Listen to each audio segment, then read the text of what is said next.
I was recently asked to write something about the way that the prophets talk about transformation. So this lecture is an expanded version of what I've been working on in that connection. I'll post it on my website tomorrow if you should want to read it. One thing that intrigued me about the question, about the topic, was that the idea of transformation is important to us. And we instinctively think that it must be an important scriptural idea. Yet words such as transformation and transform hardly ever occur in the scriptures. So I wondered how the scriptures do talk about transformation. Another thing that intrigued me was that the book for which I was asked to contribute something is specifically concerned with social transformation. Now, the most familiar passage where the word transform does come in the scriptures is the beginning of Romans 12. Be transformed by the renewing of your mind, so that you may recognize God's will, what is good and acceptable and complete. Now, it sounds there as if Paul is talking about what we might call personal transformation, spiritual transformation. But he speaks of the renewing of their mind, not their minds, which at least hints that he's talking about the transformation of the congregation, not just the individual. He certainly makes clear elsewhere that he is concerned about the transformation of the congregation in a city like Corinth. And the prophets make clear that they are concerned about the individual and about the local community and about the society of Israel as a whole. So that's just another question. How do the transformation of the individual and the transformation of the community interrelate? When words such as transformation do occur in English translations of the prophets, they translate Hebrew words that mean turn over, or make good, or make new, or turn back. And that does hint at the nature of transformation. It may involve turning from one way of life to another. It may involve making new. It may involve making good. More broadly, whether these actual words occur in the prophetic books, the theme of transformation is indeed central to them. And they speak of transformation as a need, as a promise, and as a challenge. And those are the three headings for my lecture. Given the transformation is central in the prophets, it's not surprising that it's central in the very first chapter in the prophetic books, by the beginning paragraphs of Isaiah. So I'm going to follow a structure that derives from the very beginning of Isaiah. First then, we'll look at transformation as something that's needed. Here are Yahweh's first words in Isaiah. Children I brought up and reared, but they rebelled against me. The ox acknowledges its owner, the donkey its master's crib. Israel it does not acknowledge. My people it does not understand. Yahweh speaks like a father talking about the children, not little children, but grown-up children, who in Israel would still be expected to continue to accept their father's authority. But Yahweh's children don't accept the father's authority. Yahweh uses the ordinary word that commonly means to know, that I've translated acknowledge. The verb is the verb for knowing facts or knowing a person, but the verb often denotes an attitude, not just an acquaintance with some facts. So an animal acknowledges or recognizes its owner, which means it goes the way its owner wants it to go. It does what its owner wants it to do. But Yahweh's sons and daughters don't do that. They rebel against the father's authority. They need transformation, all right? How do they fail to acknowledge Yahweh? Isaiah goes on to describe the community's present situation, which links with that, and also shows how there's another sense in which the people need transformation. He says this, your country is a desolation, your towns burn with fire. like something overturned by strangers. And ironically, the word for overturn is a word that can have a good sense. It's one of the words that is occasionally translated, transform. But they are transformed in a bad sense, and they need transformation in a good sense. In Jeremiah 31, Yahweh promises that he will overturn people's mourning. He'll transform it into joy. The background in Isaiah is that the country has been invaded. You can read the story in Isaiah chapters 36 and 37. And the threat of that invasion had, in effect, raised a question about transformation, a question about acknowledging Yahweh. It had raised questions about whether the people trust Yahweh in their corporate life, whether they trust Yahweh in connection with formulating political policies and making decisions and planning for their defense. You can read about that in Isaiah chapters 30 and 31. What Isaiah points out there is higher. Yep, sure. How is that? Is that high enough? Is that better? Okay.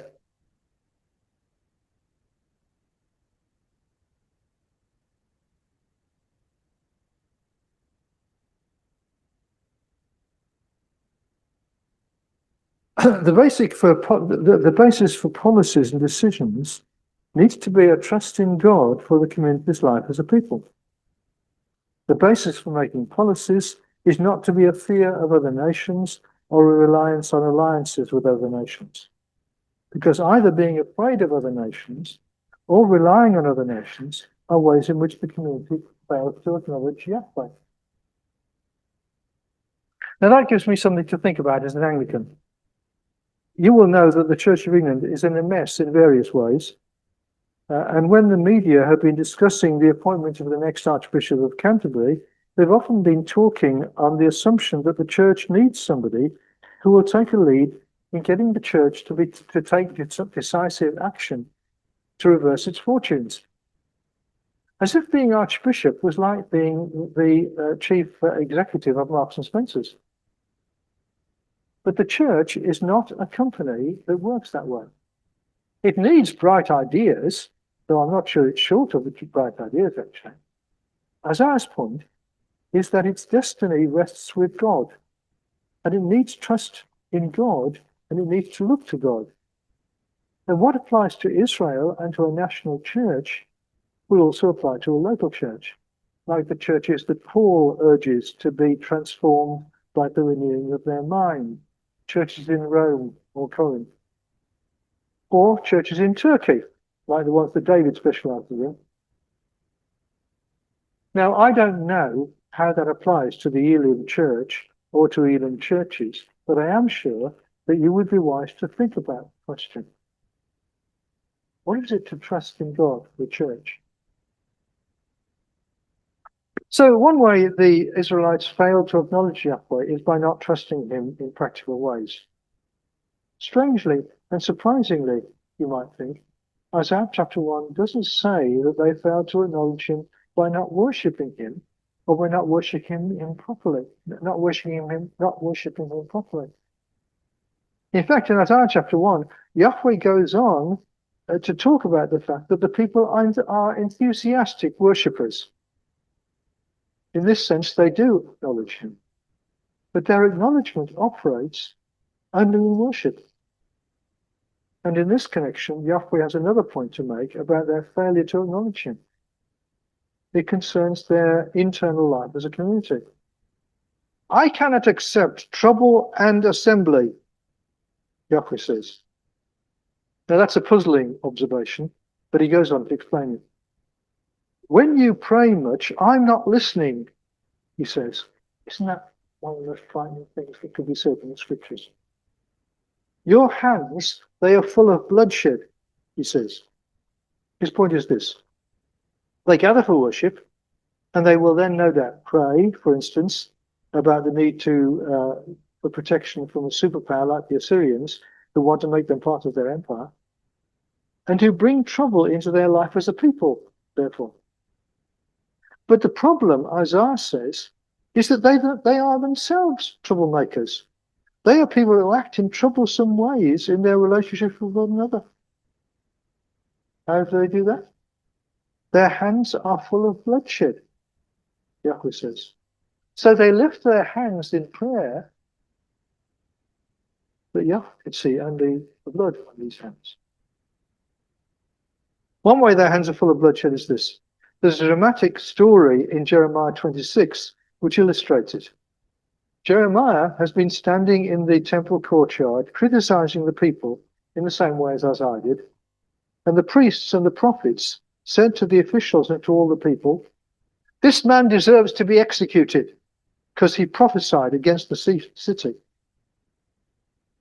Now, Jeremiah didn't actually get executed, but in the same chapter in Jeremiah, it tells about how another prophet called Uriah did get executed.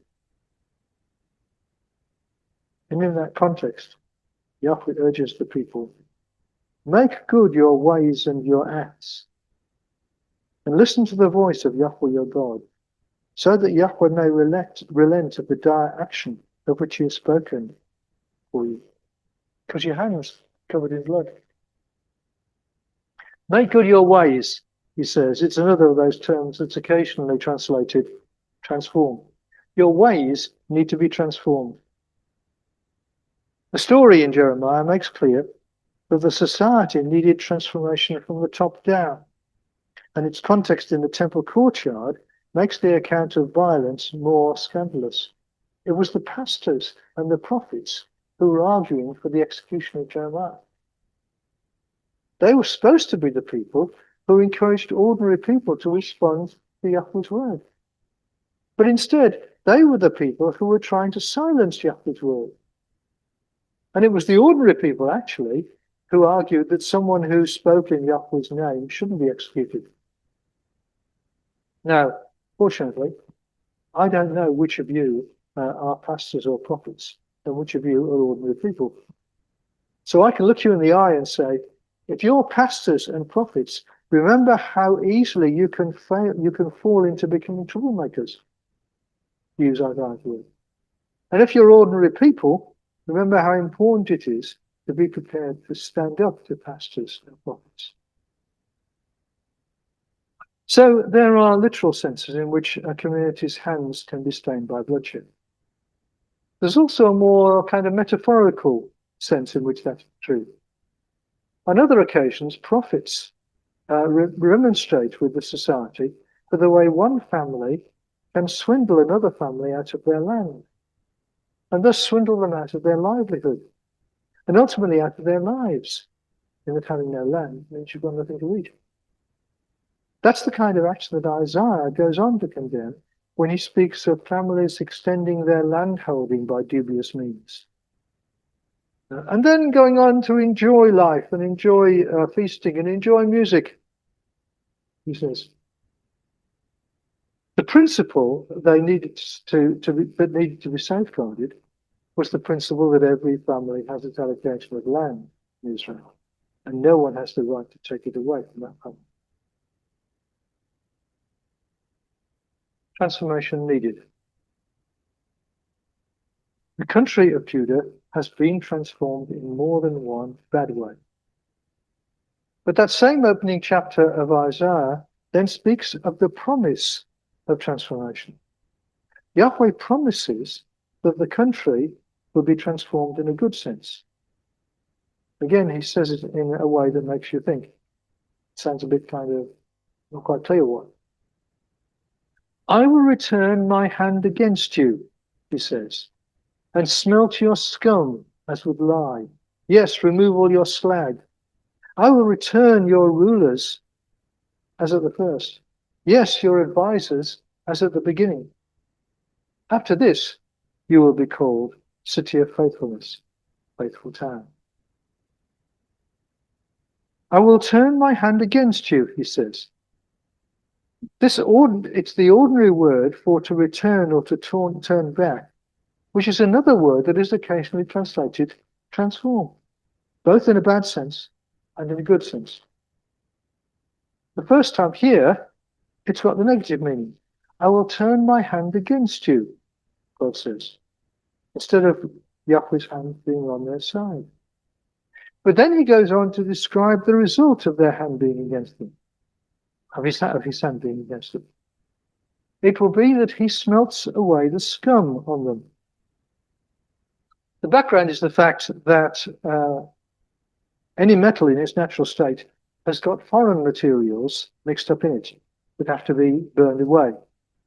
In the same way that you use something caustic to burn away the muck on something. But then burning away muck is something positive, isn't it? It can transform your oven so it's no longer disgusting. And now he goes on to make explicit that turning his hand against the people is thus also a turning of his hand for them. I will turn back your rulers or authorities, your advisors or decision makers, he says, as they were in the old days. What were the old days? Well, maybe Yahweh is referring to David's day, or before that to Samuel's day, or Deborah's day, or Joshua's day, or Moses' day. Whoever other people you think of, who were the society's leadership then, Yahweh will turn its leaders now back into people like that. Its leadership will be transformed. Yahweh will turn his hand against them, but that is a turning of his hand for them, a transforming action. He goes on to use two related, overlapping words that convey something of the nature of that transformation. It will be as if the city of Jerusalem has a new name. Indeed, as if it's got two new names. The first name is City of Faithfulness. English translations usually have City of Righteousness, but the English word righteousness doesn't get a key aspect of the Hebrew word for righteousness, which is the word tzedek. In English, righteousness is inclined to suggest living one's individual life in a holy way, whereas the Hebrew word tzedek is more a relationship word and a community term. It suggests doing right by God and by people, by one's relationship with them, and by one's commitment to them. The community's leaders have a responsibility to encourage the community to live on that basis, to live in a faithful way, to live in the right way with God and with one another. That would certainly be a transformation to become a city of faithfulness. The second new name designates the city of Jerusalem as truthful town. It means people's word can be trusted. It would be the opposite to being a rebellious house. As a rebellious house, they might say the right thing to God and the right things about God. They might say that they trust in him, but it's a lie. Now, when they say that they trust in him, they actually will. There'll be evidence in the way their leaders work out the nation's policies. The same will be true about their relationships with one another. When they make a statement about how things are, that statement will be true. Suppose somebody finds a stray donkey or a stray sheep, and another farmer says, "That's my sheep," or says, "That's my donkey," which in a Western context is equivalent to saying, "That's my pickup truck." Then in truthful town, it really is that farmer's donkey or sheep. Or think of an occasion when the community court is meeting in order to sort out who the donkey really belongs to, or to resolve some other dispute. And suppose one of the farmers bribes some of the elders who make the decisions in the community court so that they will decide things in that farmer's way. It won't happen in truthful town, Yahweh says. Or think of another form of truthfulness. Truthfulness also means that when someone says they will do something, then they will do it, whether they make this promise to God or to another member of the community. Their promises are reliable. Yahweh is promising a fantastic transformation of Jerusalem. Instead of its leaders being corrupt and unreliable, they will be faithful and truthful. Yahweh goes on in chapter 1. With government or with decision making, Zion will be redeemed, and its people who return with faithfulness. Here's another Hebrew word that's difficult to translate in English. The word for government or decision making is the word mishpat, and the usual English translation of that word is justice. And ideally, mishpat indeed refers to the making of decisions in a just way. But in itself, the Hebrew word simply denotes government or decision making. It commonly appears in the company of the word faithfulness in order to make that need explicit. Decision making needs to be faithful. Government denotes the authority with which leaders act. Faithfulness denotes the right kind of relational way in which leaders need to go about decision making. To put the two lines more prosaically, Zion, the people who return to Yahweh's ways, will be redeemed through faithful decision making or government. Although it's an implicit exhortation, it's also a promise. And here there's also another occurrence of that verb for turning back in a good sense. It's often translated repent. So you could say that it denotes that when people repent, they are showing some transformation. So Zion needs the transformation of its leadership, and Yahweh promises it will get such a transformation. But in its devastated state, it also needs another kind of transformation, a down-to-earth kind. And it'll need it even more a century or two later, after a sequence of Babylonian invasions and after the destruction of the city in 587. And here is God's word then. Yahweh is comforting Zion, comforting all its wastes. He is making its wilderness like Eden, its steppe like Yahweh's orchard. Now here, rather paradoxically, the verbs that the prophet uses in saying that Yahweh is comforting and is making the wilderness like Eden are the kind of verbs that one would usually translate as past, taking them to mean that Yahweh has comforted Zion, has transformed it. But the prophet isn't talking about an action that Yahweh has yet taken, and most translations therefore have future verbs here. Yahweh will comfort, will make like Eden. So the prophet speaks as if the comfort has happened, when it hasn't happened.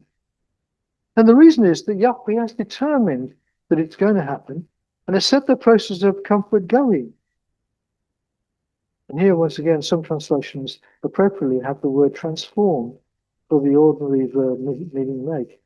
Yahweh is transforming, is setting about transforming Zion's wilderness in making it like Eden. And that takes us back again to the beginning of Isaiah. At the end of what we call chapter 1, the message carries straight on in chapter 2 like this. At the end of the time, the mountain of Yahweh's house will be standing firm at the head of the mountains and rising over the hills. All the nations will stream to it, and many peoples will go. They will say, go, let's go up to Yahweh's mountain, to the house of Jacob's God, so that he may instruct us from his ways, and we may go on in his paths. Because from Zion instruction will go out, Yahweh's message from Jerusalem. He will decide between the nations, arbitrate for many peoples, and they will beat their swords into plowshares, their spears into pruning hooks. A nation will not lift up a sword against nation, and will not learn war anymore. So one day then, there will be a transformation of Judah. Like the transformation promised in Isaiah 51, which talks about comfort, this description is surely not one to be taken just geophysically, as if the actual landscape is to be changed. That would be to miss the point. The point is that Yahweh intends to bring about an active transformation in Zion that will draw the nations of the world to come to listen to his teaching. Presumably, it is Judah's own teachers who will then deliver this teaching? People like the prophets and priests and experts and scholars. And if that's the case, then it is an extraordinary extension of the vision in chapter 1. The vision actually focuses on the fantastic results that will issue from the teaching. No more conflict between nations. What a transformation that would mean for the Assyria of Isaiah's own day, and for the Babylon and Persia of the period to which Isaiah 40-66 refers, and for the Hellenistic and Roman empires to which Daniel and the New Testament refer. In another sample promise about transformation in Ezekiel 37, the prophet relates a dream about the transformation of Judah. It comes from the aftermath of the fall of Jerusalem, 587. The dream pictures the remains of a defeated army, its bones scattered over a battle site. Yahweh implausibly bids Ezekiel to preach to the bones and tell them that Yahweh intends to turn the bones back into a living people. Ezekiel duly preaches, and the bones duly assemble themselves into skeletons and corpses. And then Yahweh goes on to bid Ezekiel summon breath from the four winds to come to enliven the corpses, which he does. Then Yahweh explains the background. People are saying, our bones are dry and our hope is disappeared. We've been cut off. What Yahweh says in response is, I am opening your graves, and I will get you up out of your graves, my people, and I will bring you to the land of Israel. I will put my breath in you, you will live, and I will set you down on your land, and you will acknowledge that I, Yahweh, have spoken and acted. For a people that's decimated and feels that it's totally finished, Yahweh intends an act of transformation that will give it new life as a people, and new life, new acknowledgement of him. There's that word again. Key to this transformation is Yahweh's wind, breath, spirit. The same word in Hebrew, ruach, covers all three, wind, breath, and spirit. Yahweh implies that these three words relate to one another in what they refer to. And Jesus picks up that assumption in John 3. Israel will be transformed as a people through something that has the power of the wind and the liveliness of breath and the dynamic of Yahweh's own spirit. There's a parallel sample promise about transformation in Jeremiah chapter 31 from about the same time in the same situation.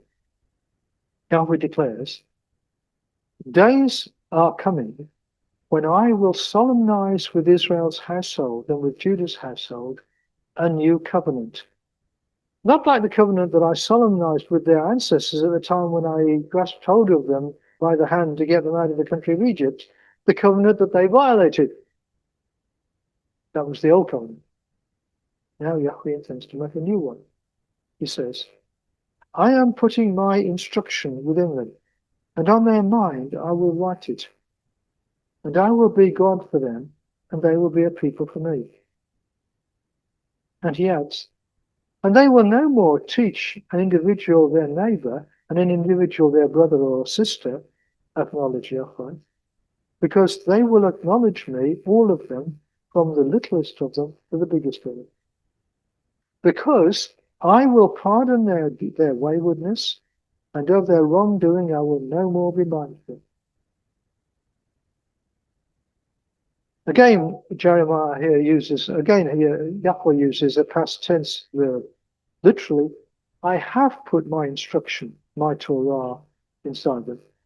And the translation, I am putting my instruction inside them, once more indicates that he speaks as if he's already begun to implement his promise.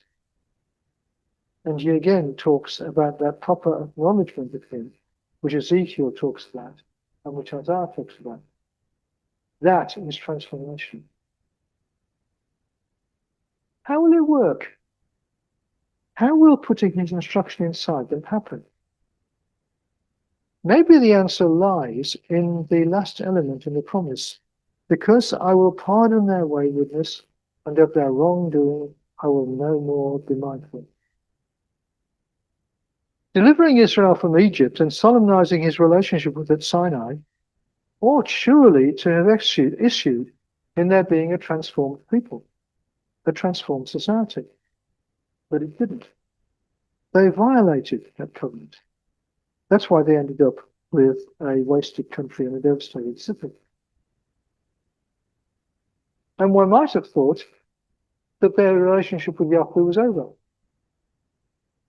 But no, Yahweh is going to do something that is even more extraordinary than bringing them out of Egypt and solemnizing the covenant at Sinai.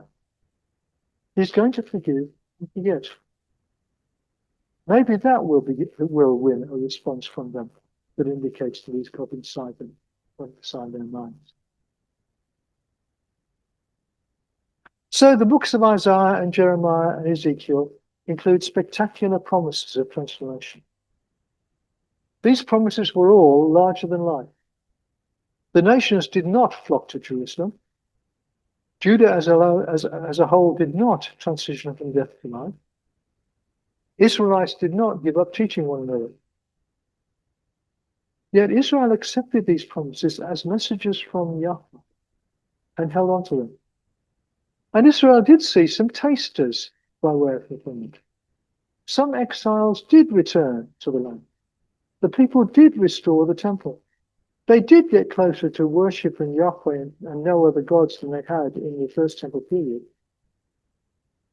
And in due course, the coming of Jesus brought more tasters of fulfillment, even though we too look forward to the time when the conflict will really be over and the resurrection life becomes a reality, and the people really don't need to challenge each other about living by Yahweh's instructions. But that time has not yet come. In the Church of England, again, over the past half century, we have had some new work of the Holy Spirit, which we could see as a new fulfillment of the promise in Ezekiel 37. We've seen some transformation. But in the second half of that 50 years, we've also seen some negative transformation, and not least in circles where the work of the Holy Spirit has been known. We've seen leaders engaged in sexual abuse, and other leaders seeming to cover up the abuse or not believing it. It's been our experience of a failure to ask questions or to face questions. Now, I don't know whether there is an Elim equivalent of such dynamics, but you would be wise to assume that there might be, and to act accordingly. It's rather like Corinth, in fact, where the Holy Spirit was much at work, but there was much needed transformation, and the leaders in the congregation as a whole needed to take responsibility for it. The promise of transformation, then, is real, but it needs to be accompanied by a commitment to transformation, which takes me on to transformation urged. The larger-than-life promises stood as inspiration in connection with the possibility of transformation in the community. But that first larger-than-life in Isaiah chapter 2, our promise, concludes with a bidding. Jacob's household, Isaiah says, get going, let's get going, in Yahweh's light. Now here's a surprising thing. The vision of the mountain in Isaiah 2 also appears in Micah chapter 4 with a different conclusion. Micah was a contemporary of Isaiah's in Jerusalem, though they don't refer to each other. How do both their books come to have the same promise? Perhaps the difference in the conclusion suggests that both Isaiah and Micah learned of the promise from a third prophet whose name we don't know. And they both were inspired to provide the promise with a practical conclusion. Two different, practical conclusions. Micah's conclusion may have the more obvious logic.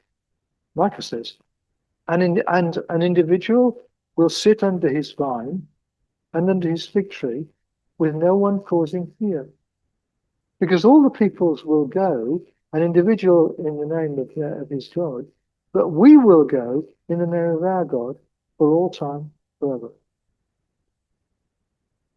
There are really two complementary conclusions or footnotes to the vision there. I love Micah's picture of people sitting under their vine or their fig tree, and I wish I could do that, but I'm reasonably happy to settle for walking by the Thames and going to the seaside from now and again. Following up on the vision, Micah's picture of relaxing under one's vine could describe one consequence of the big powers ceasing to implement their expertise in warfare. Little Judah can relax and not worry about invasion. But the picture could also suggest a form of transformation in the community. It contrasts with Isaiah's account of some families appropriating other families' land and homes. Transformation will mean people needn't fear any of those kind of experiences. They can sit in the relaxed fashion that Micah describes. And here too, the important notion that each family has its allocation of land, its domain, is presupposed. Micah's vision is not merely of things being put right legally, or even of making sure that families have enough to eat. It suggests a fullness of human life. Micah is implicitly urging a form of transformation of community life. Micah's second footnote in the supplement to the vision presupposes that Judah lives surrounded by people who worship other gods. It's realistic about the religious pluralism of the people's life. It's a realism that clashes with the universal recognition of Yahweh in the mountain vision. In due course, the nations are all going to acknowledge Yahweh, but it's not happening yet. Micah accepts that and implies that it's not Judah's task to compel them to come in to worship Yahweh in Jerusalem. Compelling them to come in is Yahweh's business. Judah's responsibility, in the meantime, is to live out their own corporate commitment to Yahweh. Other peoples may worship their gods, says Micah, but we will go in the name of our God, live our life in the name of our God, for all time, forever. Which fits with Isaiah's briefer footnote about walking in Yahweh's light, walking by Yahweh's light, which is less explicit in its link with the vision of the mountain, but has the same implication. Yahweh's promises about the leaders in Isaiah 1 make clear that the leadership is key to the corrosion of a community and key to its transformation. There's another occasion when people were plotting against Jeremiah, and they said with determination, teaching will not fail from priest, advice will not fail from prophet, message will not fail from, advice will not fail from expert, message will not fail from prophet. Now, in Israel's priests were like pastors. Their job was to teach people about what the Torah said and about how it applied in their day to their circumstances. The experts were the people who decided what the community and national policies ought to be. The prophets were people who brought special messages from God. That system will always work, people were saying. No, it won't, Jeremiah was saying. On yet another occasion, Jeremiah adds another leadership group. He says, how can you say we are experts? Yes, Yahweh's teaching is with us. Therefore, there the false pen of the scholars has acted for falsehood. The people here that Jeremiah is talking about are the scholars, the scribes, or the theologians, the Sopharim. What are the practical implications for the day in which we live that the Sopharim we're supposed to think about? The implications of the teaching that ultimately goes back to Moses, and the implications of the story that goes back to Moses' day.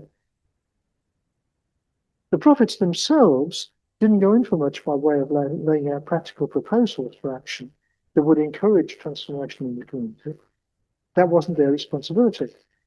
It's the Torah that does that, that lays down what the community ought to look like.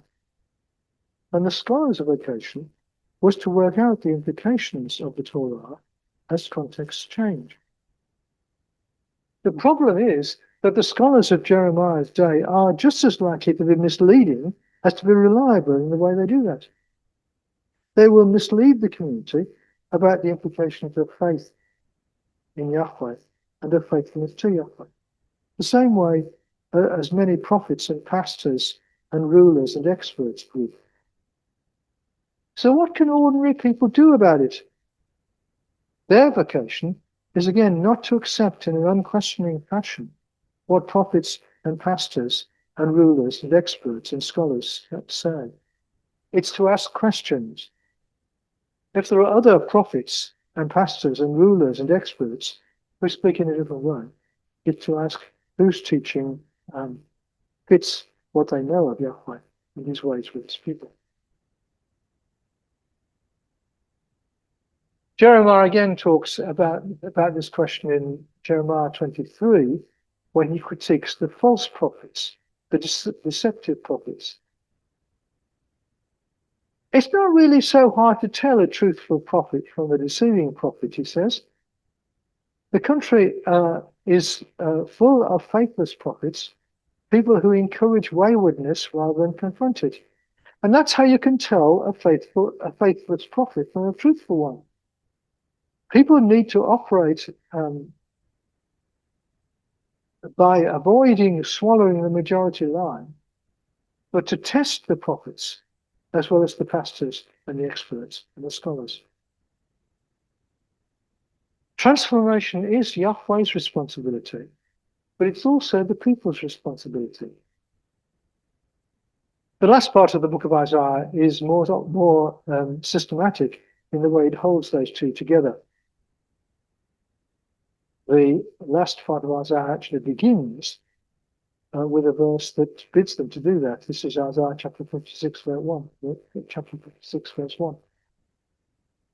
Look after decision making and do what is faithful, because my deliverance is near to coming. Yes, my faithfulness is revealing itself. The first line talks about the community's responsibility, about what it has to do. The other two lines talk about what Yahweh is going to do. In between them, there is a because, which is a bit enigmatic. The because doesn't imply that Yahweh's deliverance is dependent on the community's faithful government. The word implies that the deliverance is going to come anyway. If anything, the link has the reverse implications. The community's faithful implementing of decision-making must follow on the fact that Yahweh's deliverance is coming. Now, this is Isaiah chapter 56, the beginning of the last part of Isaiah, and the context is one in which, through the previous 16 chapters, through Isaiah 40 to 55, Yahweh has been promising his people's deliverance, but that deliverance has not yet come. At least not with the splendor that the promises suggested it would. But further, neither is the community's life characterized by the transformation that Yahweh looks for. In neither respect have things changed so much since Isaiah and Jeremiah and Ezekiel's day. So Isaiah 56 to 66 goes on to interweave two realities and two sets of questions. There's the non-fulfillment of Yahweh's promises, and there's the non-fulfillment of the people's commitment. Isaiah 56 doesn't pretend to solve the questions raised by those two realities. Rather, it continues to assert the challenge to the community, look after decision-making and do what's faithful, and to assert the reliability of Yahweh's promises. Because my deliverance is near to coming, yes, my faithfulness is revealing itself. In my Sunday school, we used to sing, trust and obey, because there's no other way to be happy in Jesus, but to trust and obey. You sing that in your Sunday school? No, not quite sure. Well, okay.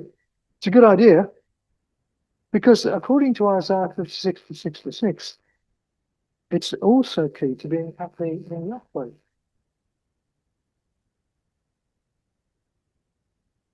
The prophet's dominant concern is transformation within the people of God.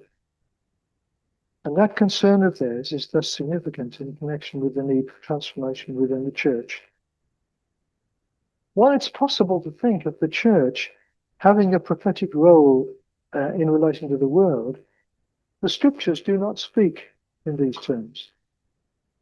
And the church needs to listen to the prophets so that it becomes something more like an entity that embodies the prophet's concerns. It stands in need of transformation. It lives with the promises of transformation. And it faces the challenge concerning transformation. May then realistically hope that its prophetic voice might be outside its own wall. Thank you.